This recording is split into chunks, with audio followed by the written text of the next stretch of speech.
감사합니다. 오늘부터 해서 우리 에스더서 말씀을 함께 살펴볼 겁니다. 구약 성경 750페이지에 있습니다. 제가 가진 성경으로 구약 성경 750페이지에 있는 에스더서 1장 말씀 같이 읽도록 하겠습니다. 구약 성경 750페이지에 있습니다.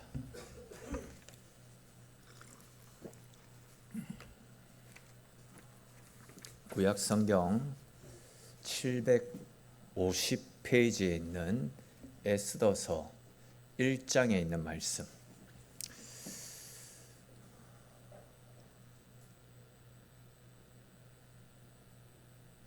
에스더서 1장입니다. 에스더서 1장, 구약 성경 750페이지, 에스더서 1장입니다. 에스더서 1장, 구약 750페이지에 있는 말씀 한 절씩 읽고 마지막 절 말씀은 같이 읽겠습니다. 이 일은 아하수에로 왕 때에 있었던 일이니 아하수에로는 인도로부터 구스까지 127지방을 다스리는 왕이라.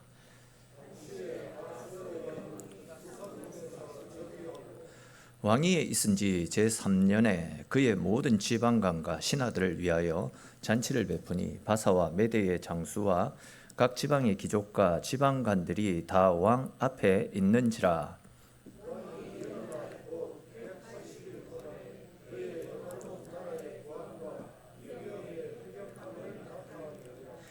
이날이 지남에 왕이 또 도성 수산에 있는 기천간의 백성을 위하여 왕궁 후원들에서 7일 동안 잔치를 베풀세.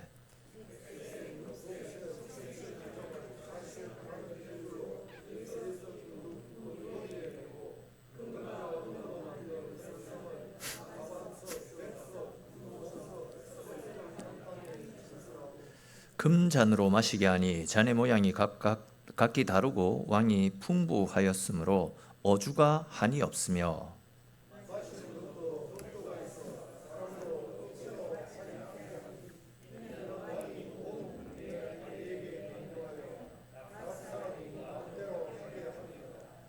왕후 와스디도 아하수에로 왕궁에서 여인들을 위하여 잔치를 베푸니라.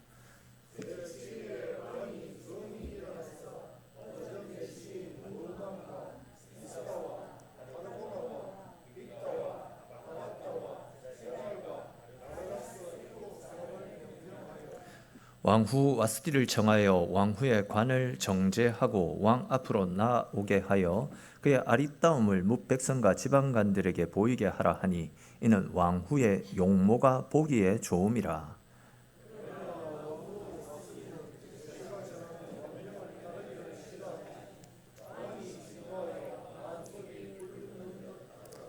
왕이 사례를 아는 현자들에게 묻되 왕이 규례와 법률을 아는 자에게 묻는 전례가 있는데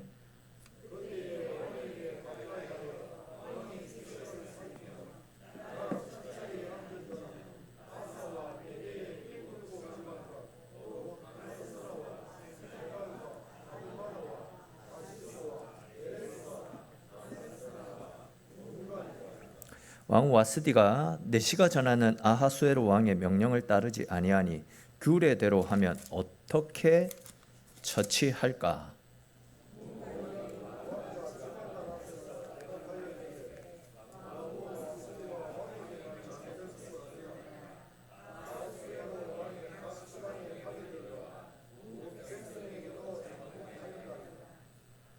아하수에로 왕이 명령하여 왕 와스디를 청하여도 오지 아니하였다 하는 왕후의 행위의 소문이 모든 여인들에게 전파되면 그들도 그들의 남편을 멸시할 것인즉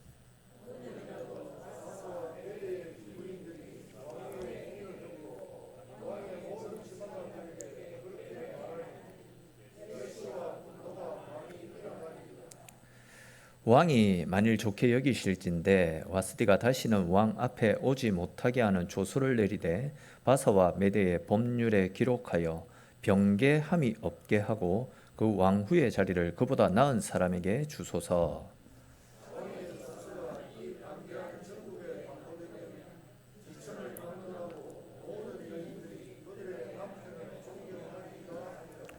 왕과 지방관들이 그 말을 옳게 여긴지라 왕이 무무간의 말대로 행하여 각 지방 각 백성의 문자와 언어로 모든 지방에 조서를 내려 이르기를 남편이 자기의 집을 주관하게 하고 자기 민족의 언어로 말하게 하라 하였더라. 아멘. 자, 오늘부터 해서 에스더서 말씀을 함께 살펴볼 생각입니다. 이 새로운 말씀을 살펴볼 때마다 항상 그렇게 했듯이 오늘도 이제 에스더서 말씀을 살펴보기에 앞서서 에스더서 배경을 먼저 소개하도록 하겠습니다. 이 에스더라고 하는 제목 때문에 에스더서는 에스더가 기록한 책이 아닐까 이렇게 생각할 수도 있지만 에스더서는 누가 기록한 말씀인지 정확하게 알 수가 없습니다. 학자에 따라서 이 글은 모르드게가 기록했을 것이다 이렇게 말하는 사람도 있고, 또 이스라엘의 2차 포로 기한의 주역이었던 에스라가 기록했을 것이다 이렇게 말하는 사람도 있고, 아니면 이름 모를 어떤 사람이 기록했을 것이다 이렇게 주장들은 하지만 이런 주장을 뒷받침할 만한 그 어떤 주장도 없기 때문에 정확한 저자가 누군지는 알 수가 없습니다. 다음으로 이 에스더서의 시대적 배경에 대해서 잠시 말씀을 드리면, 아시는 것처럼 바벨론에 의해서 이스라엘이 멸망을 당합니다. 그리고 이스라엘 사람들 대부분이 바벨론의 포로로 끌려갑니다. 근데 이제 시간이 흘러서 이스라엘을 멸망시켰던 바벨론도 페르시아에 의해 멸망을 당합니다.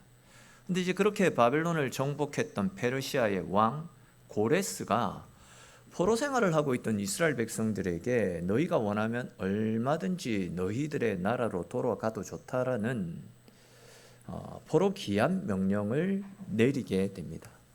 근데 여러분, 우리가 한번 생각을 해보십시다. 이스라엘 사람들은 바벨론의 포로로 끌려와서 70여 년 동안 바벨론에서만 생활을 했습니다. 그러면 이제는 거의 그 바벨론이 그들의 고향이 되었을 것입니다. 사실 우리도 고향을 떠나서 한 20년, 30년 떠나온 그곳에서 지나다 보면 어느 순간 지금 살고 있는 그곳이 또 하나의 고향처럼 느껴져서 다시금 내가 태어난 고향으로 되돌아가는 것이 쉽지 않은 일이지 않습니까? 그냥 현실에 안주한 채 지금 살고 있는 이곳에 그대로 정착해서 남은 삶을 살고 싶은 것이 대부분의 사람들의 마음이다 할 수 있습니다.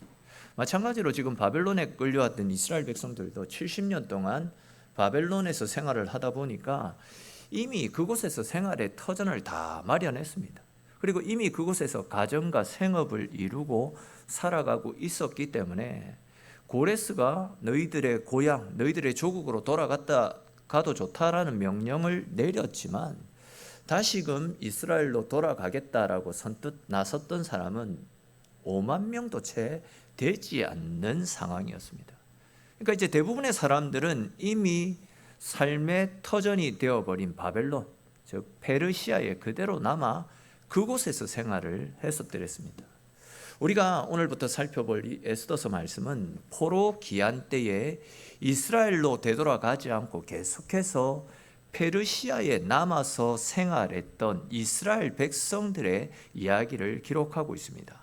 그리고 이제 그 중에서도 특별히 페르시아의 절대 권력자 중에 하나였던 하만이라고 하는 악한 사람에 의해서 이스라엘 민족 전체가 멸족을 당할 큰 위기를 맞게 되었는데, 그때 이제 민족 말살이라고 하는 커다란 위기 앞에서 하나님께서 에스더라는 이름을 가진 한 여인을 사용하셔서 이스라엘 백성들을 구원해 내시는데, 그 구원의 과정을 기록하고 있는 책이 바로 에스더서 말씀이다 이렇게 이해하시면 되겠습니다. 그리고 우리가 또 에스더서 말씀을 살펴보면서 한 가지 눈여겨 살펴봐야 될 중요한 사실이 하나 있는데, 그것이 무엇이냐면 에스더서 말씀을 살펴보게 되면 단 한 번도 하나님이라는 이름이 등장하지 않습니다. 하나님, 또 신앙적인 표현들이 단 한 번도 기록되어지지 않습니다. 근데 그렇게 하나님의 이름이 단 한 번도 등장하지 않는 말씀임에도 불구하고 에스더서 말씀 전체에서는 우리 인생의 배후에서 우리와 함께 하시고 우리를 은혜 가운데 이끌어 가시는 하나님의 섭리와 하나님의 사랑의 손길을 보여주시는 은혜의 말씀들이 오늘 본문 가운데 에스더서 말씀 가운데 쭉 기록이 되어져 있습니다. 사실 약간 성격은 다르지만 오늘날 우리가 살아가고 있는 이 시대 역시도 에스더서의 배경과 너무나도 흡사하다라는 생각이 들었습니다. 우리 자녀들과 또 우리 다음 세대들이 하나님의 이름을 부르지 않는 시대가 되어가고 있습니다. 하나님의 권위가 우리 인생에 직접적인 영향을 미치지 못하는 시대가 되어가고 있습니다. 좀 이상한 이야기일 수도 있지만 하나님을 믿는다라는 것이 수치스럽고 부끄럽게 여겨지는 시대가 되어버렸습니다. 믿는다라고 말하면서도 자신의 신앙을 감추고 우리의 삶 가운데 하나님이라고는 찾아보기 힘든 시대가 되어지고 있는 실정입니다. 즉 아무리 에스더서 말씀을 읽어봐도 하나님이라는 단어와 믿음, 기도와 같은 신앙적인 단어가 보이지 않는 것처럼 우리들이 살아가는 이 시대 가운데서도 또한 우리들의 삶 가운데서도 점점 하나님이 사라져가고 있고 신앙적인 모습들과 믿음과 열정이 점점 사라지고 있는 실정입니다. 이러한 때에 우리의 가정과 우리 일터에서 또한 우리가 만나는 수많은 사람들과의 관계 속에서 우리가 어떻게 하면 우리의 신앙을 지키고 우리가 어떻게 하면 하나님의 자녀로서의 삶을 살아갈 수 있을까? 어떻게 하면 나의 삶의 여정 속에서 나를 이끌어 가시는 하나님의 은혜의 손길을 경험할 수 있을까? 이런 문제를 해결할 수 있는 방법을 가르쳐 주는 말씀이 바로 에스더서 말씀이 아닐까 생각되어집니다. 사실 에스더서 말씀과 관련된 배경은 더 설명해야 될 부분들이 많이 있지만 이 정도만 일단 말씀을 드리고 이제부터 본격적으로 에스더서 말씀을 하나씩 살펴보도록 하겠습니다. 아무쪼록 에스더서 말씀을 함께 살펴보는 동안 말씀을 깨닫는 지혜와 무엇보다도 보이지 않는 손길로 나를 위해서 우리를 위해서 일해 주시고 언제나 우리와 함께 하시는 하나님의 크신 은혜와 사랑을 새롭게 경험할 수 있는 저와 여러분들이 될 수 있기를 주님의 이름으로 축원합니다. 자, 우리 오늘 본문 1절에 기록된 말씀 다시 한번 읽어볼까요? 1절 말씀 같이 읽겠습니다. 이 일은 아수에로 왕 때에 인도로부터 구스까지 127지방을 다스리는 왕이라. 아멘. 자, 에스더서는 아하수에로라고 이름을 가진 페르시아 왕을 소개하면서 말씀이 시작되어집니다. 우리 이 아하수에로 왕이 누구냐면 영하 300을 보셨는지 모르겠는데 거기에 나타나는 크닥사스다 왕이 이 아하수에로 왕입니다. 매칭을 시켜서 생각하시면 되겠습니다. 이 당시 페르시아는요 전 세계를 지배하던 나라였습니다. 그리고 이제 그 페르시아를 아하수에로라는 이름을 가진 왕이 다스리고 통치하고 있었습니다. 이 아하수에로 왕은 자신을 신처럼 생각하면서 모든 사람들도 자기를 신처럼 추앙하며 떠받들어 주기를 원했습니다. 당시 이 아하수에로 왕이 얼마나 큰 힘과 권세를 가지고 있었냐면 1절 말씀해 보시면 127지방을 다스렸다 이렇게 말씀하고 있습니다. 여기서 말씀하는 이 127지방은 당시 페르시아 제국의 통치 아래에 있던 행정구역들을 가리킵니다. 정복전쟁을 통해서 나라를 굴복시키고 굴복된 나라들을 자기 페르시아 안에 지방 도시로 편입을 시켰던 겁니다. 그런 도시들이 자그마치 127개나 있었다 이렇게 이야기합니다. 그리고 그 땅의 영역도 인도에서부터 구스에 이르는 광대한 영토에 이루고 있었음을 말씀하고 있습니다. 그만큼 이제 당시 페르시아 제국의 영토가 엄청났다라는 것이고 또 페르시아 왕 아수에로의 권력이 얼마나 막강했는지를 알 수 있는 그런 대목입니다. 그런데 이렇게 막강한 권력을 가지고 있었던 아하수에로 왕은요 자신이 가지고 있었던 엄청난 부와 권세를 사람들에게 가시하기를 좋아했습니다. 그런 이유로 2절부터 4절까지 말씀해 보시면 그는 수시로 자신의 신하와 관리를 그리고 또 페르시아의 장군들과 귀족들을 불러 모아서 아주 성대한 잔치를 자주 베풀었다라는 사실을 알 수 있습니다. 잔치를 베푼 이유는 자신의 부를, 자신의 권력을 가시하기 위해서입니다. 그 잔치의 규모가 어마어마했습니다. 하루 이틀 열린 잔치가 아니라 성경에 보시면 무려 180일 동안 잔치를 열어서 자신이 가지고 있었던 엄청난 부와 왕으로서의 권위와 권세를, 위엄을 자랑했더랬습니다. 다시 말해서 이 잔치는 단순히 사람을 먹이고 즐겁게 해주기 위한 일회성의 유흥을 위한 잔치가 아니라 자신이 얼마나 부유한 왕인지, 자신이 얼마나 강력한 권세를 가지고 자신이 신으로서 얼마나 관대한지를 드러내기 위해서, 즉 자신을 과시하기 위해서 180일 동안이나 잔치를 열었다라는 겁니다. 근데 여러분, 솔직히 이거는 완전히 말도 안 되는 허영이고 사치 아닙니까? 완전히 나라를 말아먹을 작정이 아니면 이런 일을 감당하기가 어려운 상황입니다. 근데 이제 왕이 이런 말도 안 되는 일을 벌이고 있는데도 어느 누구 하나 나서가지고 왕을 만류하지 못할 정도로 당시 이 아하수에로 왕은 엄청난 권세를, 위엄을 가지고 있었던 것입니다. 자, 그런데 이제 다시 5절을 보십시오. 이 날이 지남에 왕이 또 백성을 위해서 왕궁 후원뜰에서 7일 동안 잔치를 베풀었다. 이 말씀이 나타납니다. 그러니까 이제 180일 동안 나라의 정상들과 고급 관리들을 다 불러 모아서 성대한 잔치를 베풀고 나서 그 잔치가 끝나자마자 이제는 백성들을 위해서 7일 동안 잔치를 또다시 베풀었다. 이런 이야기입니다. 180일 동안 잔치를 베풀고 7일 동안은 뒤풀이를 가졌던 것입니다. 진짜 어마어마한 것입니다. 또 거기에 대해서 6절, 7절 말씀해 보시면 잔치가 베풀어지는 곳곳에 백색, 녹색, 청색 휘장을 자색 가는 배실로 은고리에 달아 메었다. 이런 표현도 나타납니다. 이 표현을 그냥 우리식으로 좀 쉽게 이야기하면 나라 곳곳에 망국기를 매달았다. 이렇게 이해하시면 되겠습니다. 거기다가 이제 그곳을 장식하고 있던 모든 것들이 전부 다 보석이었다. 이렇게 말씀하죠. 보석 의자에 보석 바닥에다가 잔치에 참석하는 사람들 또한 모두 금잔으로 술을 마셨는데 들고 있는 그 잔의 모양도 다 달랐다. 이렇게 기록하고 있습니다. 무슨 이야기냐면 각 나라에서 금잔들을 다 빼앗아 왔기 때문에, 정복 전쟁을 통해서 각 나라의 창고를 다 털어왔기 때문에 금잔들이 다 달랐다. 그런 겁니다. 또 7절 끝부분을 보십시오. 왕이 풍부한 사람이었기 때문에 왕이 내리는 술도 끊이지 않고 계속 나왔었다. 이런 표현이 나타나죠.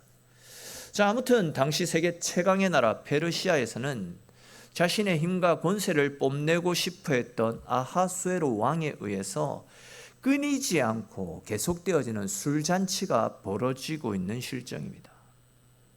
자, 그런데 그렇게 끊이지 않고 잔치가 열리던 어느 날 아하수에로가 잔치 도중에 술이 잔뜩 올라와서 기분이 굉장히 좋아진 상태였습니다. 이에 아하수에로가 자기 신하들을 시켜서 자기 부인이었던 와스디 왕후를 불러오라라고 명령을 내립니다. 여기 나타나는 왕비 와스디는 아름답다, 사랑스럽다. 와스디라는 이름의 뜻은 아름답다, 사랑스럽다. 이런 뜻을 가지고 있는데 그 이름의 뜻만큼이나 굉장히 아름답고 사랑스러운 용모를 가진 여인이었습니다. 이에 아하수에로 왕이 같이 술을 먹고 있는 많은 사람들 앞에서 왕비의 아름다움을 자랑하고 싶은 마음에 왕비를 술자리로 오라라고 명령을 내렸던 것입니다. 즉 나는 이렇게 넓은 나라를 다스리고 있는 왕이고 이렇게 엄청난 부와 권세를 가지고 있다. 그런데 내가 가지고 있는 것이 이것뿐인 줄 아느냐? 나에게는 당신들이 보면 감탄할 만한 이 땅에서 가장 아름다운 왕비까지 있다. 그 아름다움까지도, 내 여자의 아름다움까지도 당신들에게 보여주겠다. 이제 곧 내 아내가 도착할 것이니까 잠시만 기다려봐라. 바로 이런 분위기가 페르시아 황실에서 펼쳐지고 있었던 것입니다.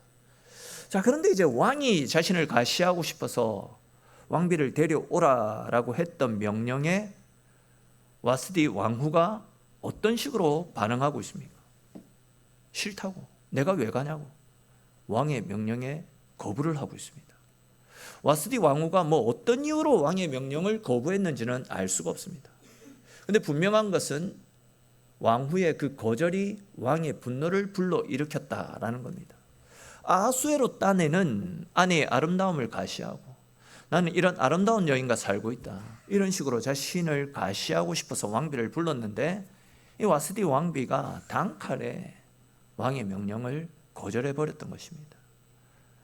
왕의 자존심, 체면이 한순간에 다 무너져 버리는 겁니다. 그리고 12절 말씀을 보십시오.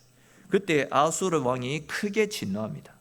마음속에 불이 붙는 것처럼 분노가 치밀어 올라왔다라고 그때 상황을 이야기합니다. 이에 아하수에로 왕은 신하들과 함께 이 문제에 대해서 어떻게 처리를 해야 되는지, 이 문제에 대한 어떤 전례들이 있었는지 물어보게 되고, 또 16절에서 20절 말씀에 나타나고 있듯이 아하수에로 왕은 무무간이라는 이름을 가진 신하가 제안을 하는 대로 와스디를 폐위시키고 새로운 왕후를 세우자라고 그렇게 결정을 하게 됩니다. 이렇게 이제 와스디 왕후가 폐위를 당하게 됨으로써 에스더가, 본문에 나타나는 이 에스더가 역사의 무대에 새롭게 등장하는 길이 열리게 되었습니다. 근데 이제 재미난 것이 무엇이냐면 에스더서 1장 2절 말씀에서는 계속해서 이 아하수에로 왕이 베푸는 잔치에서 술을 먹고 마시는 이야기들만 가득합니다. 지금까지 제가 말씀을 드렸던 가운데 하나님이라든지 기도와 같은 거룩한 일들은 나타나지 않은 채 그냥 허영으로 가득 차 있는 세속적인 이야기들만 쭉 나타나고 있지 않습니까?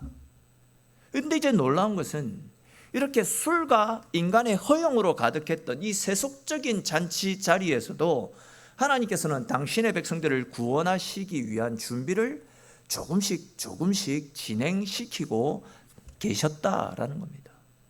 즉 사람들은 자신의 권력과 부귀영화를 자랑하고 술을 마시고 즐기고 있었지만 그들이 알지 못하는 사이에 하나님께서는 와스디를 폐위시키시고 에스더가 왕으로 세워지는 이런 모든 과정들을 통해서 장차 이스라엘 백성들을 구원할 일들을 하나씩 예비해 나가고 계셨다라는 것입니다.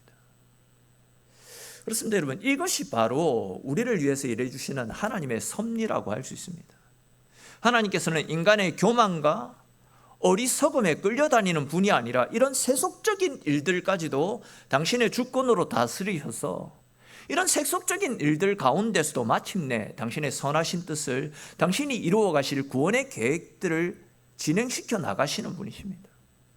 여러분 한번 생각을 해보십시오. 에스더가 페르시아의 국모가 되는 것은 진짜 말도 안 되는 비현실적인 일입니다. 에스더는 포로로 끌려왔던 유다 백성의 후손으로서 이방 땅에서 살아가던 유대인 이스라엘 여성이었습니다. 어린 시절 아버지와 어머니를 잃고 사촌인 모르드게의 보살핌을 받으며 살아왔던 불쌍한 여인이었습니다. 오늘날로 치면 천의 고아였습니다. 그런데 그렇게 불쌍하게 살아갔던 그 소녀가 와스디를 대신한 세계 최고의 권력자 아하수에로 왕의 새로운 왕비가 되어서 페르시아의 왕궁으로 들어가게 되는 것입니다. 이런 기가 막힌 일들이 바로 하나님의 섭리 속에서 이루어지고 있었다는 겁니다. 우리가 살펴보았듯이 지금 우리 눈에는 하나님이 일하시는 것이 보이지 않습니다. 그 어디에도 하나님이라는 단어조차도 나타나지 않습니다. 그렇지만 하나님께서는 당신의 딸 에스더를 페르시아의 왕후로 삼아 에스더를 통해서 이스라엘을 구원하시기 위해서 아하수에로 왕과 와스디 사이에 있었던 모든 일들을 당신의 뜻 가운데 하나씩 차근차근 계획해 나가고 계셨던 것입니다. 이렇게 보이지 않는 곳에서 당신의 백성들을 위하시는 하나님의 은혜의 손길은 룻의 이야기를 통해서도 우리가 발견할 수 있습니다. 룻은 남편을 잃었습니다. 또 시어머니 나오미를 따라서 낯선 땅 베들레헴으로 들어왔던 이방 여인 아닙니까? 그녀에게는 기댈 만한 재산도 아무것도 없었습니다. 앞날을 책임져 줄 사람도 아무도 없었습니다. 그래서 시어머니와 함께 살기 위해서 다른 사람들이 추수하고 땅에 버려진 이삭을 주어서 떨어진 그 이삭을 주어서 겨우 목숨을 연명해 나갔던 그런 이방 여인이었습니다. 얼마나 불쌍합니까? 그런데 룻기 2장 3절 말씀을 보시면 룻이 우연히 보아스에게 속한 밭에 이르렀다. 이런 표현이 나타납니다. 룻의 눈에는 그 일들이 우연히 일어난 일처럼 보였지만 실제로는 보이지 않는 손길로 룻의 앞날을 준비하시고 그녀를 하나님께서 당신의 뜻 가운데로 보아스의 밭으로 이끌어 가셨던 것입니다. 즉 하나님께서는 남편을 잃고 아무런 희망도 없이 살아갔던 룻을 보이지 않는 당신의 능력의 손길로 이끄셔서 보아스를 만나게 하셨고 마침내 다윗 왕의 증조모가 되게 하셨습니다. 그리고 그녀의 가문을 통해서 장차 예수 그리스도께서 이 땅에 오시는 구원의 역사를 이루어 가셨던 것입니다. 룻의 눈에는 그저 먹고 살기 위해서 나갔던 들판이었지만 하나님은 그 어디에서도 나타나지 않았고 하나님의 손길조차도 느끼지 않았지만 하나님의 섭리 안에서는 이미 룻을 통해서 이스라엘을 구원해 나갈 계획들을 다 세워놓고 계셨고 룻을 통해서 그 계획들을 이루어 가셨다는 것입니다. 그렇게 룻을 보아스의 밭으로 이끌어 가셨던 하나님의 손길이 오늘 본문에 나타나고 있는 에스더에게도 동일하게 역사하고 계시는 것입니다. 즉 하나님께서는 타향에서 부모를 잃고 사촌 모르드게의 손에서 길러졌던 에스더의 배후에서 일하시면서 이 불쌍한 여인을 페르시아의 왕후가 되도록 하나씩 보이지 않는 손길로 이끌어 가셨다는 겁니다. 이것은 우리 인생 역시도 마찬가지입니다. 하나님은 하나님을 전혀 느끼기 힘든 우리의 직장과 우리의 학교 생활 가운데서도 또한 우리가 살아가고 있는 사회와 이 시대의 악한 문화 속에서도 우리를 홀로 그냥 세상 가운데 내버려 두지 않으십니다. 우리의 눈에는 보이지 않지만 하나님께서는 당신의 뜻과 당신의 선한 계획에 따라서 지금도 능력의 손으로 우리의 삶을 붙들고 계시고 당신의 선한 뜻 가운데로 우리를 이끌고 가고 계신다라는 사실을 믿으시기를 축원합니다. 그러므로 여러분, 우리는 우리의 눈에는 보이지 않지만 지금도 우리의 삶 속에서 쉬지 않고 일하고 계시는 우리 주 하나님을 믿고 신뢰하는 믿음을 가지고 살아갈 수 있기를 바랍니다. 다들 잘 아시겠지만 내가 하나님을 느낄 수 있을 때에만 하나님께서 나와 함께 하시는 것이 아니지 않습니까? 또한 기도의 응답이 분명하게 나타나고 모든 일들이 내가 원하는 방향으로 잘 풀릴 때만 하나님이 존재하고 하나님께서 일하시는 것도 아니지 않습니까? 아무리 기도해도 하나님께서 침묵하시는 것처럼 느껴질 때에도 또한 내가 기도했던 일들이, 내가 기대했던 일들이 막히고 전혀 예상하지 못했던 어려움이 찾아올 때에도 하나님께서는 여전히 우리와 함께 하시고 보이지 않는 손길로 우리를 위해서 일하고 계심을 믿으시기를 축원합니다. 우리가 알지 못하는 그곳에서 우리보다 먼저 우리의 길을 준비하시고 우리가 이해하지 못하는 사건들을 통해서 하나님의 선한 뜻을 이루어 가시는 분이 우리가 믿고 섬기는, 우리를 사랑하시는 전능하신 하나님이심을 믿으시기를 축원합니다. 그러므로 여러분, 하나님의 손길이 보이지 않는다라고 할지라도, 하나님의 손길이 느껴지지 않는다라고 하더라도 아무렇게나 살아가서는 안 됩니다. 오히려 하나님께서 지금도 나의 삶 가운데서 일하고 계신다라는 사실을 믿기 때문에 오늘 내게 맡겨진 삶의 자리에서 우리는 더욱더 성실하게, 더욱더 신실하게, 정직하게 살아갈 수 있어야 됩니다. 비록 그 일이 아무도 알아주지 않는 일이라 할지라도 내가 해야 할 일을 묵묵히 감당하고 또 어떤 선택의 순간에도 사람의 눈이 아니라 하나님 보시기에 합당한 삶을 살 수 있기를 바랍니다. 솔직히 우리가 믿음으로 내딛는 작은 순종의 걸음들이 지금은 아무런 의미도 없이 느껴질 수가 있을 것입니다. 그러나 하나님께서는 그 작은 순종까지도 허투루 여기지 아니하시고 귀하게 여기십니다. 그리고 우리가 미처 알지 못했던 선하신 뜻을 우리의 순종을 통해 이루어 가시는 것입니다. 그러므로 지금 하나님께서 내게 맡겨주신 자리를 가볍게 여기지 말고 내가 있는 위치에서 언제나 정직하게, 성실하게 믿음으로 살아가시는 저와 여러분들이 되시기를 주님의 이름으로 축원합니다. 이제 말씀을 맺겠습니다. 앞에서도 계속 말씀을 드렸던 것처럼 에스더서 말씀에서는 단 한 번도 하나님의 이름이 직접적으로 나타나지 않습니다.